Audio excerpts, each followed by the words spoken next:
Christ ayant donc souffert pour nous dans la chair, vous aussi, armez-vous de cette même pensée. 1 Pierre 4, 1. Bien que l'adversaire soit un ennemi déjà vaincu, bien que nous ayons à notre disposition l'arme victorieuse, le précieux sang de Christ, nous sommes impuissants à combattre, à vaincre les puissances du mal qui nous attaquent si l'esprit du crucifié ne demeure pas en nous et s'il n'y grandit pas. L'apôtre Pierre, nous rappelant que Jésus a souffert pour nous dans la chair, nous exhorte à suivre l'exemple du Maître et à savoir souffrir au sein de ce monde mauvais. Lui, le Seigneur, il vint ici-bas comme serviteur et dans la faiblesse, choisissant d'être rendu semblable aux hommes, bien qu'il fût le Tout-Puissant. De propos délibérés, il suivit le chemin de l'humiliation, quoiqu'il fût le Fils de Dieu. Il le suivit jusqu'à la croix, la mort honteuse de la croix, acceptant la coupe la plus humiliante, la plus douloureuse que notre monde pouvait lui donner à boire. Pas à pas, il s'abaissa encore, et suivit jusqu'au bout le chemin de la souffrance et de l'humiliation. Pour lui, le calvaire ne fut pas une théorie, un sujet de dissertation. Il souffrit dans la chair.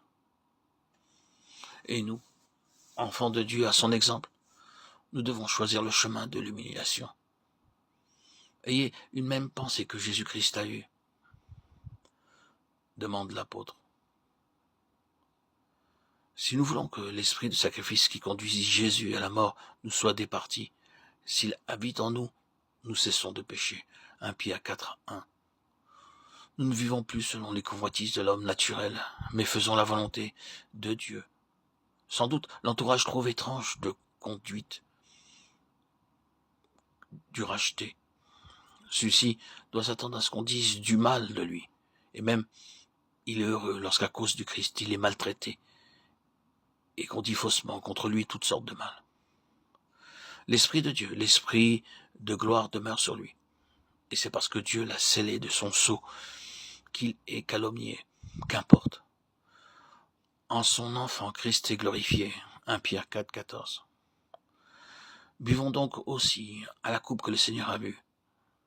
Aspirons à connaître toujours plus l'esprit du calvaire pour remporter la victoire.